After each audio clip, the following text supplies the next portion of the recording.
बिस्मिल्लाहिर्रहमानिर्रहीम। अस्सलाम वालेकुम। देसी ब्यूटी टिप्स में खुश आमदीद।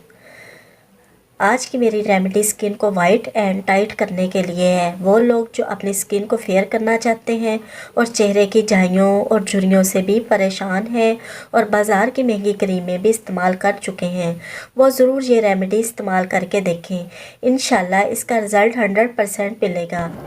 तो चलिए शुरू करते हैं, मगर इससे पहले अगर आपने अभी तक मेरा चैनल सब्सक्राइब नहीं किया तो सब्सक्राइब कर लें और बेल आइकन को दबाना मत भूलिएगा ताकि मुफीद और मालूमाती वीडियोस आप तक बआसानी पहुंच सकें। हल्दी को स्किन को हेल्दी रखने के लिए पुराने ज़माने से लोग इस्तेमाल करते आ रहे हैं। इसमें नेचुरल ब्लीचिंग प्रॉपर्टीज़ मौजूद होती हैं जो जिल्द पे मौजूद दाग, धब्बों और झाइयों को रिमूव करती हैं। इसके अलावा हल्दी स्किन को इन्फेक्शन से भी महफूज रखती है। नींबू एक नेचुरल ब्लीचिंग के काम आता है। अगर हल्दी और नींबू को मिक्स करके झाइयों पर अप्लाई किया जाए तो इसका बहुत अच्छा रिज़ल्ट मिलेगा और आहिस्ता आहिस्ता चेहरे के दाग और झाइयाँ ख़त्म होकर रंग निखर जाएगा और स्किन भी टाइट हो जाएगी। 4 टीस्पून हल्दी में 1 नींबू का रस निचोड़कर पेस्ट बना लें और इस पेस्ट को अपने चेहरे पर 20 मिनट लगाएं। दिन में 2 बार ये पेस्ट अपने चेहरे पर अप्लाई करें।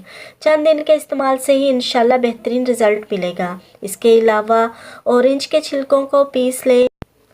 2 टेबलस्पून ऑरेंज के छिलकों के पेस्ट में 2 अदद विटामिन ई के कैप्सूल मिक्स कर चेहरे पर लगाएं। 5 मिनट मसाज करें, फिर 20 मिनट बाद धो लें। विटामिन ई चेहरे की झाइयों और डार्क स्पॉट को ख़त्म करने के लिए बहुत ही ज़बरदस्त है और स्किन को टाइट भी करता है। और ऑरेंज के छिलके विटामिन से भरपूर होते हैं जो स्किन को हेल्दी रखने के लिए बहुत ज़रूरी हैं। इसके अलावा दही को रोज़ाना अपने चेहरे पर लगाएं। इससे भी झाइयों और का ख़ात्मा होगा और चेहरे की रंगत भी निखरेगी और स्किन भी टाइट होगी। कच्चे आलू का रस भी चेहरे के दाग ख़त्म करने के लिए बहुत ही मुफीद है। रंगत निखारने के लिए भी कच्चे आलू का रस बहुत ही ज़बरदस्त है। वीडियो अच्छी लगी हो तो इसको लाइक करें, शेयर करें और नीचे दिए गए कमेंट्स बॉक्स में कमेंट करें। इजाज़त चाहती हूँ, एक नई वीडियो के साथ हाजिर होंगी। अल्लाह हाफिज़।